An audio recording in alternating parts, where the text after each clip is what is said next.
ఓదికు సర్కారోళ్ళు రూపాయి ఎక్కువైనా సరే బడి పొల్లగండ్లకు బలం తిండి పెట్టాలి, ఉడుకుడుకు బువ్వతోని తీరొక్క కూరగాయలతోని కడుపు నిండా తిండి పెట్టాలని కోట్లు ఖర్చు చేస్తుర్రు. పిల్లలు ఆకలి కొనొద్దు అన్నట్లు మంచిగా ఆలోచనలు చేస్తుర్రు. కానీ ఏం లాభం? కొన్ని జాగలల్లో అంత ఆగమైతున్నది. బడి పిల్లలకు తిండి పెట్టాలంటే టీచర్లు అప్పు చేసే కథ అవుతుంది. చూడుర్రి. కర్ణుని సావుకు 100 కారణాలు అన్నట్టు సర్కారు బడులు బాగుపడతలేవు అంటే మరి అట్లా నడుస్తుంది అక్కడ వ్యవహారం. ఇక అల్లూరు జిల్లా చింతూరు ఏజెన్సీలో ఉన్న 50 సర్కారు బడులలో పొలగాన్లకు బువ్వు వండి పెట్టనికే బియ్యం ఇత్తలేరట. 1-2 దినాల సంది కాదు, 7 సంది బియ్యం ఇత్తలేరట.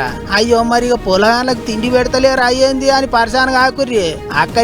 ఇక్కడి నుంచి బియ్యం అప్పు తీసుకొచ్చి పొలగాన్లకు తిండి పెడుతున్నారట. ఈ 5-6 కాలంలో సుమారుగా 12 క్వింటాల 74 కేజీల బియ్యంని మేము అరువు రూపంలో పేరెంట్స్ ద్వారా అయితే అయింది, మన రేషన్ షాపు డీలర్ ద్వారా అయితే, పక్క స్కూల్లోనైతే, ఆశ్రమ పాఠశాలలో అయితే 12 క్వింటాల 74 కేజీల వరకు ఇప్పటి వరకు అరువు తీసుకురావడం జరుగుతుంది. ఆగో గట్ల అవుతున్నదట. ఈ పాస్ మిషన్లల్లో బడులకు బియ్యం ఇచ్చినట్టు నమోదు చేస్తున్నారట, కానీ బియ్యం ఇస్తలేరట. బల్లె టీచర్లతోని ఏలి ముద్దర్లు కూడా చేపిస్తున్నారట, కానీ బియ్యం సప్లై చేస్తలేరట.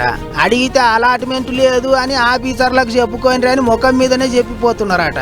ఇటు చూస్తేనేమో ఈ ఒక్క బడిలోనే 3వ తరగతి నుంచి 10వ తరగతి దాకా 220 మంది పిల్లలు ఉన్నారు. దినం వాళ్ళకు మధ్యాహ్నం బువ్వ పెట్టాలంటే బడి సార్లకు తలకాయలు ఉన్న పానం తోకలకు వస్తున్నది. అయినా సర్కారు బడులకు ఇయ్యాల్సిన బియ్యాన్ని ఏలి ముద్దర్లు వేయించుకొని మరి ఏంటికిత్తలేరో ఏమో, ఆ బియ్యం ఎక్కడికి పోతున్నాయో ఏమో, అంత ఆగమే ఉన్నది. దినం వేరే బడులకేంచి రేషన్ షాపులకేంచి బియ్యం అప్పు తెచ్చి పొలగాన్లకు తిండి పెట్టుడేందో ఏమో. విఆర్పురం కూనవరం 2 మండలాలల్లో కలిపి కమ్సేకం 7,40,00,000 విలువ చేసే 1735 క్వింటాల బియ్యం పక్కదారి పట్టినాయని చెప్తున్నారు. బడి పొలగాన్లకు తిండి పెట్టేందుకు కూడా బియ్యం ఇవ్వకుండా పక్కదారి పట్టించిండ్రంటే ఎంత ఘోరం చూడర్రే.